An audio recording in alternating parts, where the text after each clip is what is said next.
Filannoo marsaa torbaffaa Itoophiyaa gaggeeffamu keessatti iddoolee rakkoon nageenyaa jiran daangaa naannoo Amaaraa fi naannoo Tigraay irratti murtee mana marii Federeeshinii Itoophiyaa guyyaa kaleessaa murteesse mormiin guddaan mul'achaa jira. Biyyi Saudi Arabiyaadhaa wallabdee waraanaa Itoophiyaa fi Eertiraa jidduu jiru salphisuudhaaf yaalii gochaa jiraachuun himame. Namoonni badii tokko malee hidhamanii turan 1,300 ol dhiibbaa Komishinii Mirga Namummaa Itoophiyaa taasiseen guyyaa har'aa gadi lakkifamuun isaanii addeeffame. Waliigaltee dhabuu hooggantoota wayyaaneetii fi mootummaa federaalawaa naannoo Tigraay jidduutti uumame hordofuun gareen jijjiirama Tigraay barbaadu jedhamu tokko waraana haaraa ittisuudhaaf hiriira nagaa magaalaa Finfinneetti yaamuun dhaga'ame. Daawwattoota fi hordoftoota egeree miidiyaa nageenya keenya bakka jirtan maratti sana dhaqqabu guyyaan irraa guraandhala 24 birra 2026 kan dheedhamne sirriitti minanga footootu egeree miidiyaatti amma gadeen oduu sinitti. Filannoo marsaa torbaffaa Itoophiyaa gaggeeffamu keessatti iddoolee rakkoon nageenyaa jiran daangaa naannoo Amaaraa fi naannoo Tigraay irratti murtee mana marii Federeeshinii Itoophiyaa guyyaa kaleessaa murteesse mormiin guddaan mudachaa jira.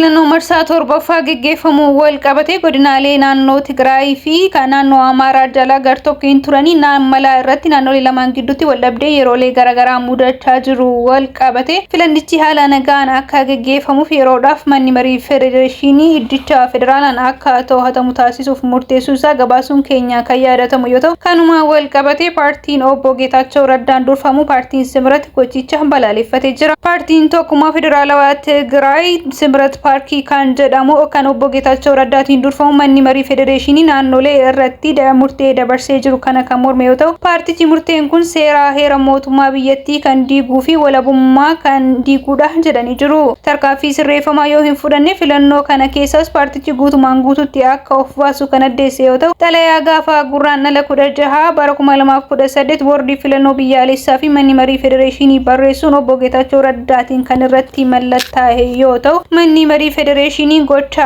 akkanaa murteessuuf aangoo seeraa hin qabuu fi aangoo seeraan alaa fayyadamee jira jechuudhaan balaaleffatee jira. Paartichi aangoo mana marii Federeeshinii heera mootummaa keewwata 62 jalatti kaa'amee waldhabdee heera mootummaatiin hiikuu daangaa naannolee irratti akka ta'e qofa himuun murtiin naannolee filannoo irra deebanii gurmeessuu yookaan caasaa bulchiisa isaanii ala mootummaa federaalaa jala taasisuu aangoo heera mootummaatiin kan isaaniif hin kennamnedha jedhanii jiru. Daangaan naannolee kamiyyuu bu'uura heera mootummaa keewwata 48 furmaata argachuu akka qabu kan dheere paartichi adeemsi kun osoo hin xumuramin fi jijjiiramni ofirraa riifereendamii irratti osoo hin jiraatin filannoo mootummaa federaalaan gaggeeffamuu hin jiru jechuun balaaleffatanii jiru.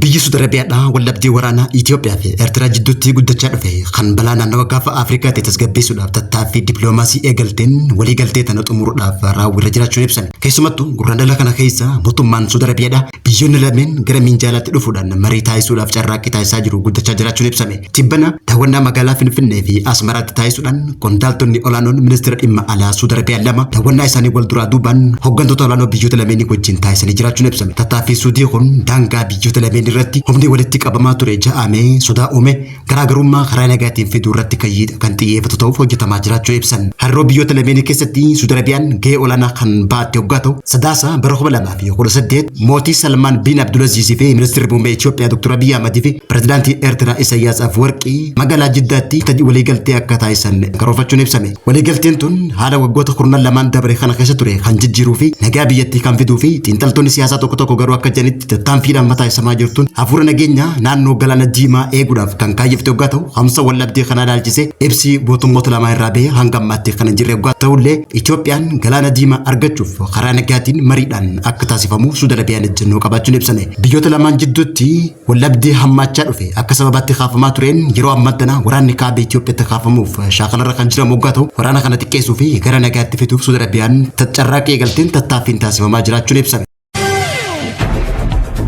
namoonni badii tokko malee hidhamanii turan 1,300 ol dhiibbaa Koomishinii Mirga Namummaa Itoophiyaa taasiseen guyyaa har'aa gadi lakkifamuun isaanii addeeffame. Koomishinii Mirga Namummaa Itoophiyaa ibsa gaazexeessitootaaf guraandhala 17 bara 2018 kenne ji'oottan ja'an darban keessatti namoonni seeraan alaa biyyattii keessatti hidhaman heddummachaa akka dhufanii fi kana keessaa namoonni 1,336 biyya keessatti akka gadi lakkifaman taasisuu isaa ibsamee jira. Dhiibbaawwan mirga namummaa yeroo garaagaraa dhiittisaa fi sarbiinsa Itoophiyaa keessatti iddoolee nageenyi hin jirree fi qaamota garaagaraatiin butamanii namoonni hedduun hidhamaa turu kan addeesse Koomishiniin Mirga Namummaa Itoophiyaa namoota kanneen akka gadi lakkifamanii fi yeroolee garaagaraa dhiibbaa taasisaa turu himuun kana keessaa namoota 1,300 ol akka gadi lakkifaman taasisuu isaa kan hime yoo ta'u namoonni hedduun ammas himannaawwan garaagaraa osoo irratti hin banaminii fi yakkoota raawwatan osoo hin beekamin mana hidhaa keessatti akka argamanis addeessee jira. Namoonni kanneenis baasuuf tattaaffiiwwan hedduun taasifamaa jiraachuu kan himan yoo ta'u Koomishinarri Olaanaan Obbo Birhaanuu Adeelloo akka jedhanitti tarkaanfiin kun fooyya'insa yeroo irraa gara yerootti taasifamu kan agarsiisedha jedhanii jiru. Koomishinichi marii naannolee waliin taasiseen baay'inni namoota gadhiifamanii kan naannoo Oromiyaa keessaa qofti namoota 918 badii tokko malee hidhamanii turan akka gadi lakkifaman kan hime yoo ta'u naannoo Amaaraa keessatti namoonni 186 badii malee hidhamanii turan gadi lakkifamu akkasumas naannoo Beeshaangul Gumuz keessatti namoota 46 naannoo Gambeellaa keessatti namoota 66 fi naannoo Sumaalee keessatti namoonni 13 badii malee hidhaman akka gadi lakkifaman addeessee jira. waliigaltee dhabuu hooggantoota wayyaanee fi mootummaa federaalawaa naannoo Tigraay jidduutti uumame hordofuun gareen jijjiirama Tigraay barbaadu jedhamu tokko waraana haaraa ittisuudhaaf hiriira nagaa magaalaa Finfinneetti taasisuudhaaf yaamicha dhiyeessuun dhaqame. Gareen paartiilee siyaasaa fi dhiibbaa uumuu danda'an of keessaa qabu. Dilbata dabree kana haala yeroo naannichaa irratti hundaa'uudhaan marii taasiseen yeroo ammaan tana miseensi garee jijjiirama barbaadu gaazexeessituun Dammaroo Yaayyaa Ahadootu akka jettetti waraanni haaraa dhufu dhiiga dhangalaasuudhaan Tigraayitti tasgabbiiwwan dhabsiisuuf akkasumas uummata Tigraay jeenosaayidiin akka irratti raawwatamuuf tattaaffii taasifamaa jiru akka irratuuf TPLF dhaabbattee filaaloo akka qabduu fi gochatti jirtu akka dhaabduuf hiriira balaaleffannaa TPLF kan taasifamu magaalaa Finfinneetti yaamaa jiraachuun ibsame. Gareen wayyaanee amma uummata Tigraay bakka hin buune waraanni naannicha keessatti eegalamuu sodaatamaa jiru gaggeessuuf humnoonni Tigraay yeroo ammaa tana shaakala guddaarra kan jiran waggaa ta'uuf paartiin Baayitoonaa Abbaay jedhamu hiriira kana yaamee jiraachuun ibsame. Akka dursaan paartii kana Dr. Tsaggaa Gabra'aab kaasuu ibsetti jiraattonni naannichaa fi qeerroo waraana hin fedhan jechuudhaan Baayitoonaan rakkoo mootummaa federaalaa fi hooggantoota Tigraay jidduu jiru jidduu seenuudhaaf yaalii gochaa jiraachuu ibsuudhaan mootummaan tajaajila naannichaaf kennu akka addaan kutuuf sochiin taasifamaa jiru sirrii miti jechuudhaan yeroo ammaa tana mootummaa federaalaa fi TPLF walitti araarsuudhaaf yaada qabaachuu ibseeti jira. Yaaddoo namoota dhuunfaa fedhii aangoo qaban muraasaan uummanni dantaa isaa dhabee miidhamuu hin qabu kaja'u Dr. Tsaggaab mootummaa federaalaa waliin hojjechuudhaaf gara fuulduraatti karoora qabaachuu ibseeti jira.